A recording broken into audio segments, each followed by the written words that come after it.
Hello everyone, welcome back to my YouTube channel VK ma'am J centre. हमारे YouTube channel में आप सबका बहुत बहुत स्वागत है। कैसे हैं आप सब? उम्मीद करते हैं आप सब बहुत अच्छे होंगे। आज हम लोग इतिहास से संबंधित प्रश्नों को देखेंगे जो प्रतियोगी परीक्षाओं के लिए बहुत ही महत्वपूर्ण होने वाला है। आज के पहले प्रश्न की तरफ हम लोग बढ़ते हैं। आज का पहला प्रश्न है, मनुष्य ने सर्वप्रथम किस धातु का प्रयोग किया? तो जो मनुष्य थे प्राचीन काल में, उन्होंने तांबा धातु का सर्वप्रथम प्रयोग किया था। दूसरा है, भारत का भूगोल नामक पुस्तक किसने लिखी थी? तो एक पुस्तक है जिसका नाम है भारत का भूगोल।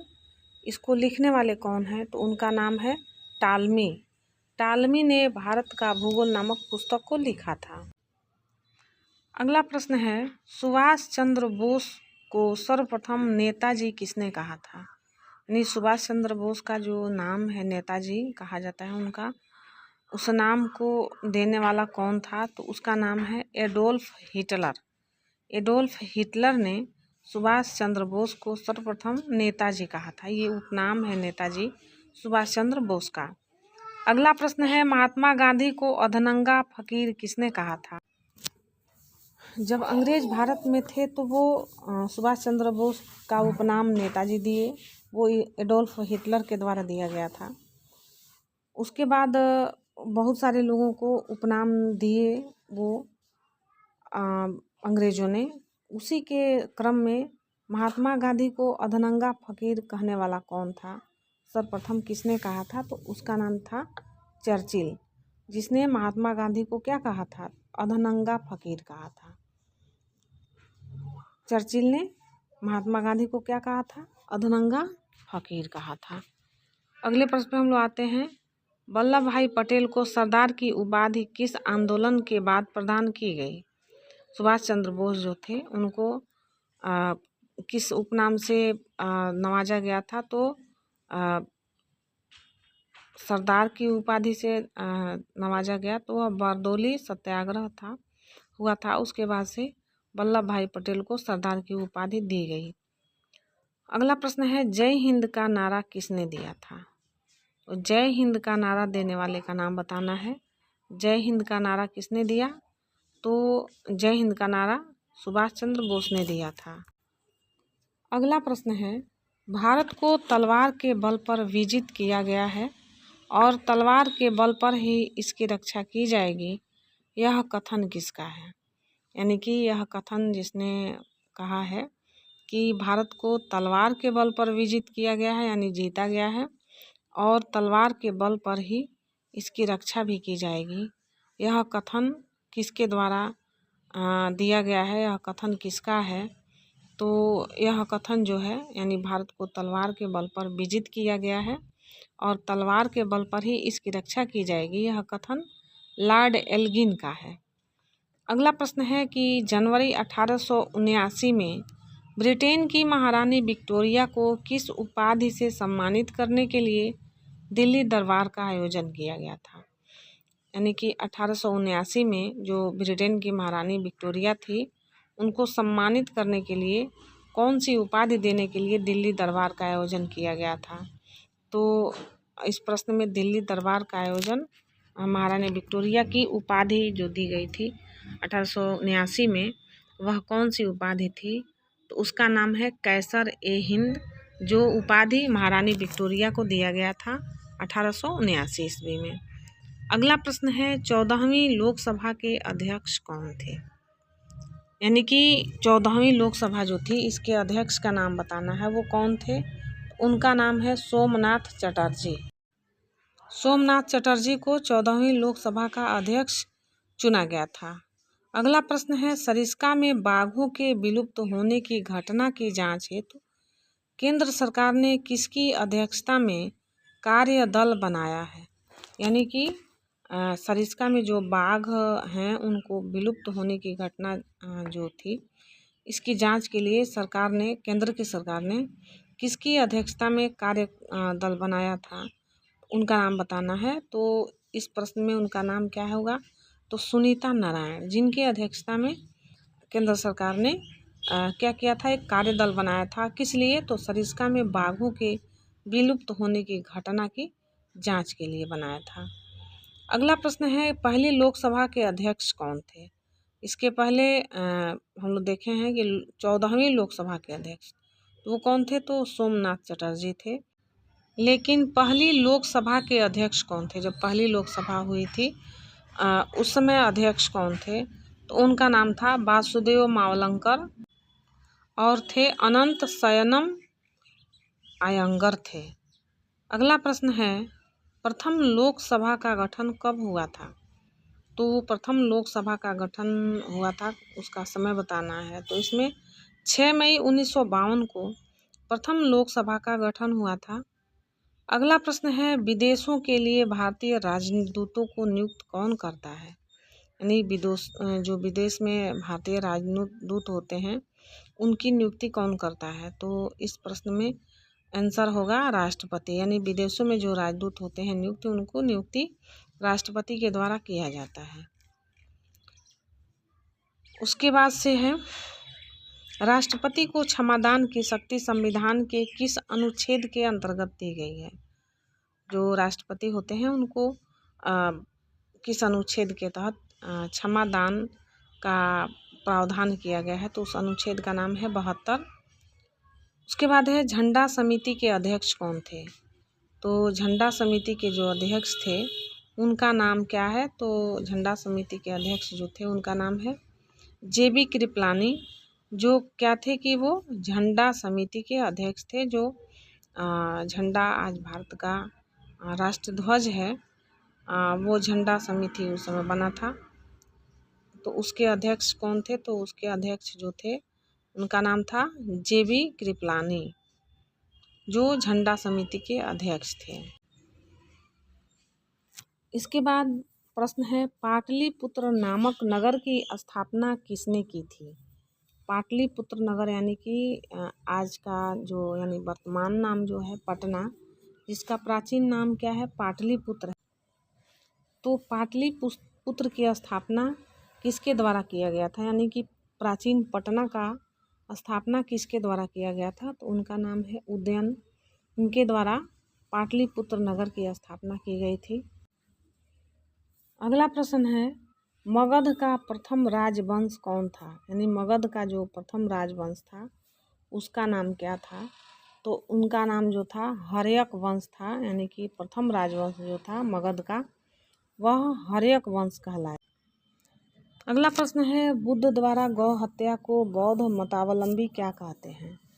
बुद्ध द्वारा गौ हत्या को बौद्ध मतावलंबी जो है उसको महाविनिष्क्रमण कहते हैं।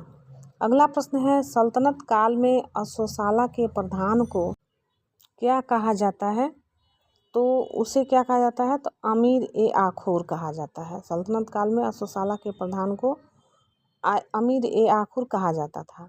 अगला प्रश्न है, खालसा पंथ की स्थापना तथा एक धर्माचार पाहुल को किस सिख गुरु ने चलाया था? तो खालसा पंथ की स्थापना और धर्माचार पाहुल को गुरु गोविंद सिंह ने चलाया था। अगला प्रश्न है, विशिष्टाद्वैत के प्रवर्तक कौन थे? विशिष्टाद्वैत के प्रवर्तक जो थे उनका नाम था रामानुजाचार्य। अगला प्रश्न है, खानवा का युद्ध कब हुआ था? खानवा का युद्ध किस सन में हुआ था? तो वह 1527 ईस्वी में खानवा का युद्ध हुआ था। तो उत्तर याद रहेगा कि खानवा का युद्ध कब हुआ? तो 1527 ईस्वी में खानवा का युद्ध हुआ था। अगला प्रश्न है, चोल वंश का संस्थापक कौन था? चोल वंश के संस्थापक का नाम बताना है। तो उसका नाम है विजयालय। विजयालय जो था वह चोल वंश का संस्थापक था। अगला प्रश्न है, आगरे के लाल किले में मोती मस्जिद किस मुगल शासक ने बनवाया था? आगरे का जो लाल किला है इसमें मोती मस्जिद को बनवाने वाला जो शासक था उसका नाम है शाहजहां। पुष्यमित्र शुंग ने अश्वमेध यज्ञ किए थे, यह जानकारी किस ग्रंथ से प्राप्त होती है? तो पुष्यमित्र शुंग के द्वारा अश्वमेध यज्ञ हुआ था, उसकी जानकारी मिलती है कहाँ से? तो महाभाष्य से मिलती है। अगला है, ऐतरेय ब्राह्मण किस वेद का है? यानी ऐतरेय ब्राह्मण जो है यह किस वेद से संबंधित है? तो यह किससे संबंधित है? तो ऋग्वेद से संबंधित है। अगला प्रश्न है हिस्टोरिका नामक ग्रंथ के लेखक कौन हैं? तो हिस्टोरिका नामक ग्रंथ के लेखक जो हैं हेरोडोटस हैं। अगला प्रश्न जो है उत्तर रामचरित्र के लेखक कौन हैं? तो उत्तर रामचरित्र के लेखक का नाम है भवभूति। अगला प्रश्न है महमूद के साथ भारत आए किस विद्वान ने भारतीय समाज पर किताबुल हिंद नामक पुस्तक लिखी? यानी महमूद गजनवी के साथ भारत जो आया था विद्वान, उसने भारतीय समाज पर एक पुस्तक लिखी जिसका नाम है किताबुल हिंद। उस पुस्तक को लिखने वाले का नाम क्या है, यानी उस विद्वान का नाम क्या है जो महमूद गजनवी के साथ भारत आया हुआ था? तो उसका नाम है अल-बरूनी, जिसके द्वारा किताबुल हिंद नामक पुस्तक लिखा गया था। ये जो भी प्रश्न है बहुत ही महत्वपूर्ण प्रकार के प्रश्न हैं जो प्रतियोगी परीक्षाओं में बार बार पूछे जाते हैं। तो फिर इस प्रश्न को हम लोग एक बार रिवाइज मारते हैं। चोल वंश का संस्थापक कौन था? तो विजयालय था। आगरे के लाल किले में मोती मस्जिद जो बनवाया है उसका नाम है शाहजहां। पुष्यमित्र शुंग ने अश्वमेध यज्ञ किया, इसकी जानकारी कहाँ से मिलती है? तो ग्रंथ है उसका नाम है महाभाष्य। ऐत्रेय ब्राह्मण किस वेद से संबंधित है? तो वह ऋग्वेद से संबंधित है। हिस्टोरिका नामक ग्रंथ के लेखक का नाम क्या है? तो हेरोडोटस है। उत्तर रामचरित्र के लेखक कौन है? तो उनका नाम है भवभूति। और महमूद गजनवी के साथ भारत आने वाला जो विद्वान था उसने एक पुस्तक लिखा जिसका नाम है किताबुल हिंद। उस पुस्तक को लिखने वाले का नाम क्या था? तो उसका नाम था अल-बरूनी। तो ये बहुत ही महत्वपूर्ण तरह के प्रश्न हैं जिनसे प्रश्न बनते हैं प्रतियोगी परीक्षाओं में। तो इन प्रश्नों को आप लोग अवश्य देखिएगा। अगला प्रश्न जो है अल-बरूनी जो था वह किताबुल हिंद नामक पुस्तक को लिखा था। अगले प्रश्न में हम लोग आते हैं, देखते हैं खमेर राजा ने किस भारतीय राजा से मित्रता की थी? तो ऐसा राजा जो था वह खमेर राजा, उसने किस भारतीय राजा से मित्रता की? तो उसका नाम है राजेंद्र प्रथम, जिससे खमेर राजा ने क्या किया था? मित्रता किया था। अगला प्रश्न है सल्तनत काल में हक ए सर्व क्या था? यानी सल्तनत काल में ये शब्द था हक ए सर्व, ये प्रचलित था। यह किस लिए प्रचलित था? तो वह सिंचाई कर से संबंधित था। और कब था? तो सल्तनत काल में यह शब्द जो है हक ए सर्व, इसका उपयोग सिंचाई कर से संबंधित था और यह सल्तनत काल में प्रसिद्ध था। क्या? हक ए सर्व। अगला प्रश्न है कुतुब मीनार का निर्माण किसने कराया? कुतुब मीनार का निर्माण कराने वाले का क्या नाम है? कुतुबुद्दीन एवं इल्तुतमिश। यानी कि कुतुब मीनार का निर्माण किसने कराया था? तो कुतुबुद्दीन ऐबक ने एवं इल्तुतमिश ने कराया था। अगला प्रश्न है बाजार नीति। बाजार नीति को किसने प्रतिपादित किया था? यानी बाजार नीति को किसने लागू किया था ये बताना है। तो वह अलाउद्दीन खिलजी था जिसने बाजार नीति को लागू किया था। अगला प्रश्न है लौह एवं रक्त नीति, सजदा प्रथा एवं नौरोज त्यौहार यह किसके शासन काल से संबंधित है? तो क्या संबंधित है? लौह एवं रक्त नीति, सजदा प्रथा एवं नौरोज त्यौहार यह किससे संबंधित है? तो यह बलबन से संबंधित है।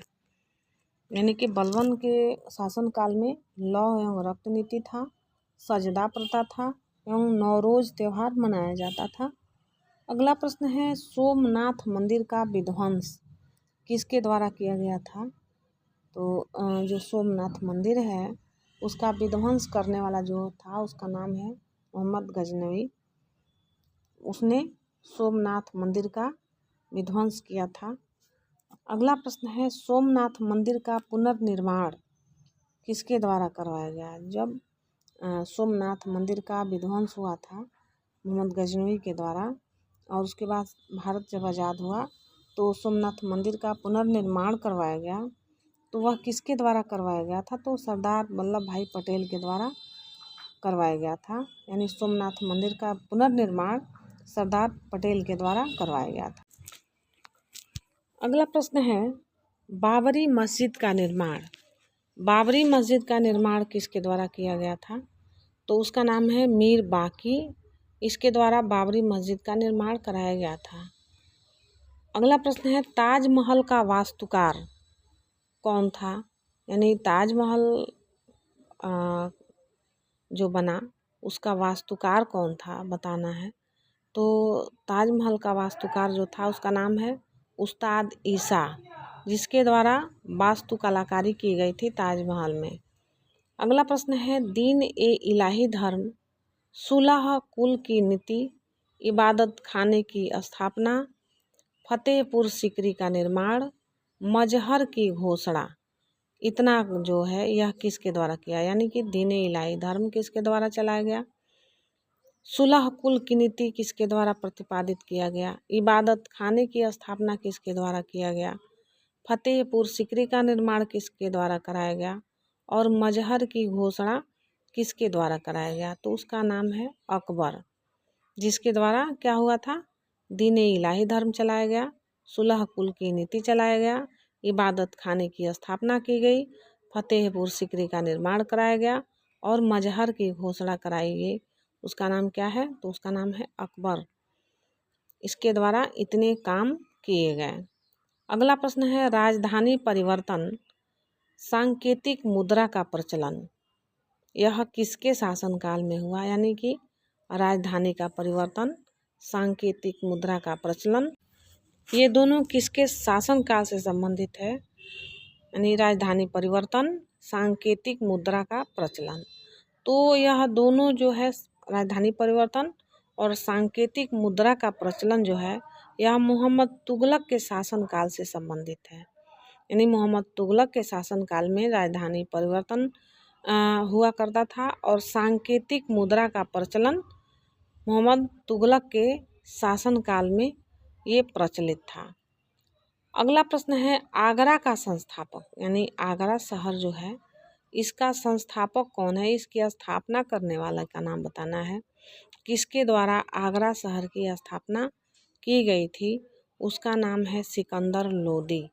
यानी सिकंदर लोदी के द्वारा आगरा का स्थापना किया गया था। किसके द्वारा? तो सिकंदर लोदी के द्वारा आगरे का स्थापना किया गया था। यानी संस्थापक कौन है? तो सिकंदर लोदी है। अगला है जयपुर का संस्थापक। जयपुर जो है इसके संस्थापक कौन है? तो उसके संस्थापक जो है सवाई राजा जय सिंह हैं। यह जो जयपुर है इसकी स्थापना किसके द्वारा की गई? तो सवाई राजा जय सिंह के द्वारा जयपुर का स्थापना किया गया। तो ये इसके संस्थापक हुए। तो इसका नाम क्या है? सवाई राजा जय सिंह। अगला प्रश्न है चंडीगढ़ का वास्तुकार। चंडीगढ़ जो नगर है, चंडीगढ़ इस समय एक प्रदेश है, तो वहाँ का वास्तुकार कौन था? तो चंडीगढ़ का जो वास्तुकार था वह कौन था? तो उसका नाम है ली कार्बोरियर। उसका क्या नाम है? तो ली कार्बोरियर जो था वो चंडीगढ़ का वास्तुकार है। अगला प्रश्न है भारत भवन भोपाल का वास्तुकार। भारत भवन भोपाल का वास्तुकार कौन है? तो ये जो है उसका नाम है चार्ल्स कोरिया। चार्ल्स कोरिया के द्वारा भारत भवन भोपाल का यह क्या है? इसका जो है वास्तुकार है, यह भारत भवन भोपाल का कौन है? चार्ल्स कोरिया जो है, तो इसका यह कौन है? तो वास्तुकार है। अगला है इंदौर की स्थापना किसके द्वारा किया गया? तो इंदौर की स्थापना रानी अहिल्या बाई के द्वारा इंदौर की स्थापना किया गया था। गुलाब के इत्र का आविष्कारक, यानी गुलाब के इत्र का आविष्कार किसके द्वारा हुआ था? तो उनका नाम है नूरजहां, जिनको गुलाब का इत्र बेहद ही पसंद था और इन्होंने गुलाब का इत्र का आविष्कार किया था। क्या नाम है उनका? तो नूरजहां नाम है। अगला प्रश्न है सांख्य दर्शन। सांख्य दर्शन के जो प्रतिपादक हैं उनका नाम क्या है? सांख्य दर्शन के जो प्रतिपादक हैं उनका नाम है कपिल मुनि। कपिल मुनि के द्वारा सांख्य दर्शन का प्रतिपादन किया गया था। अगले प्रश्न पे हम लोग आते हैं, योग दर्शन।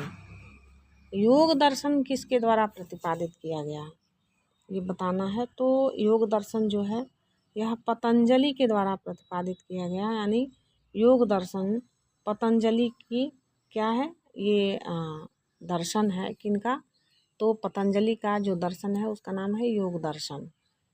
अगला प्रश्न है, न्याय दर्शन। न्याय दर्शन को प्रतिपादित करने वाले जो हैं उनका नाम है गौतम। गौतम ने न्याय दर्शन का प्रतिपादन। अगला प्रश्न है, मीमांसा दर्शन। यह मीमांसा दर्शन जो है यह किसके द्वारा प्रतिपादित किया गया, तो उनका नाम है जैमिनी। जैमिनी के द्वारा मीमांसा दर्शन का प्रतिपादन किया गया था। उसके बाद है उत्तर मीमांसा दर्शन। उत्तर मीमांसा दर्शन के जो प्रतिपादक हैं उनका नाम क्या है, तो उनका नाम है वादरायण, यानी वादरायण के द्वारा उत्तर मीमांसा दर्शन का प्रतिपादन किया गया। उसके बाद है सुखवाद। यह किससे संबंधित है, तो सुखवाद जो संबंधित है वह चरवाक से संबंधित है। इन प्रश्नों को फिर हम दोबारा रिवाइज करते हैं एक बार। चंडीगढ़ का वास्तुकार कौन थे, तो उनका नाम था ली कार्बोरियर। अगला है भारत भवन भोपाल का वास्तुकार, तो उसका नाम है चार्ल्स कोरिया। इंदौर की स्थापना किसके द्वारा की गई, तो रानी अहिल्याबाई के द्वारा की गई। गुलाब के इत्र का आविष्कार किसके द्वारा हुआ, तो नूरजहां के द्वारा हुआ। सांख्य दर्शन किससे संबंधित है, तो कपिल मुनि से संबंधित है। योग दर्शन किससे संबंधित है, तो वह पतंजलि से संबंधित है। न्याय दर्शन किससे संबंधित है, तो वह गौतम से संबंधित है। मीमांसा दर्शन किससे संबंधित है, तो वह जैमिनी से संबंधित है। उत्तर मीमांसा दर्शन किससे संबंधित है, तो वह वादरायण से संबंधित है। और सुखवाद किससे संबंधित है, वह चरवाक से संबंधित है। फिर से एक बार हम लोग इसको रिवाइज करते हैं। चंडीगढ़ का वास्तुकार उसका नाम है ली कार्बोरियर। भारत भवन भोपाल का वास्तुकार चार्ल्स कोरिया। इंदौर की स्थापना रानी अहिल्याबाई के द्वारा। गुलाब के इत्र का आविष्कारक नूरजहां।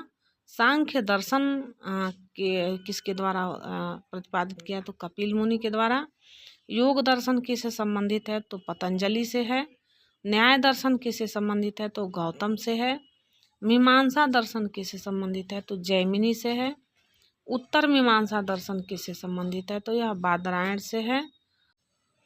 सुखवाद किससे संबंधित है, तो ये सुखवाद जो है यह चरवाक से संबंधित है। तो ये इतने सारे प्रश्न थे। इसके बाद हम लोग अगले प्रश्न की तरफ जाते हैं। अगला प्रश्न है, जयपुर का संस्थापक।